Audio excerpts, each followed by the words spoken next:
We've all seen Music Hall, the iconic building we chronicle in paintings and wedding pictures and pottery. 4 million bricks.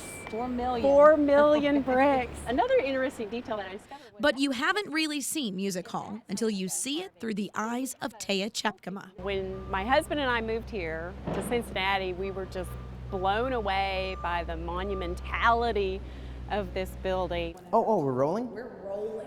Hi. Chepkema's husband is John Morris Russell, conductor of the Cincinnati Pops. And they're almost cathedral-like. But it's her background as a historic preservationist that drew her from inside the auditorium outside. You kind of get stuck on the rose window, but if you start looking across the whole facade, you find so much more. She researched this building inside and out. There was black brick banding, black glazed bricks on this building. And if you look really closely, you can see some of the black stripes. We have a whole one to the right. Finding out details, lining up the history, and compiling the information for the Society for the Preservation of Music Hall into a walking tour called Beyond the Bricks.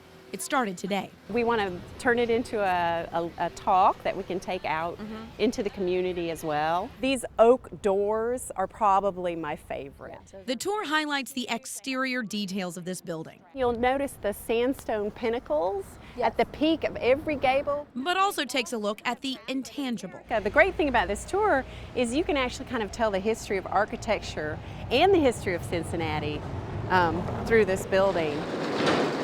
These are the sounds of Music Hall today.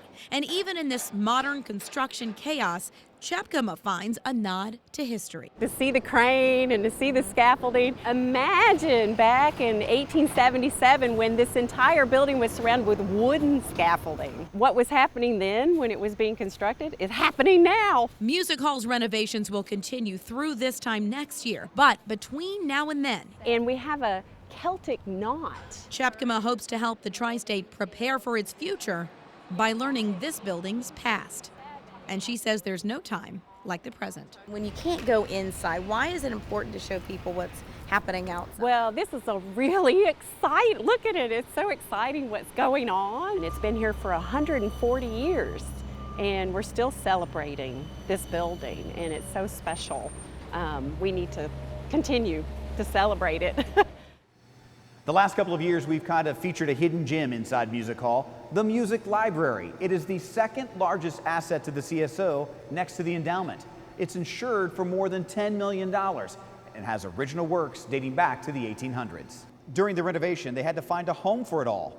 Now, that home is the Cincinnati Public Library. It was a process to move all of the music to a secure spot. CSO librarian Mary Judge and her team of Mac Ray and Christina Eaton make sure that every note is accounted for. When we moved here, we did it in 3 stages. We moved in March, we moved all of the chorus music, the classical roots, vocal arts ensemble, May Festival Youth, chorus library. And then we moved in March, 95% of the orchestra and pops library.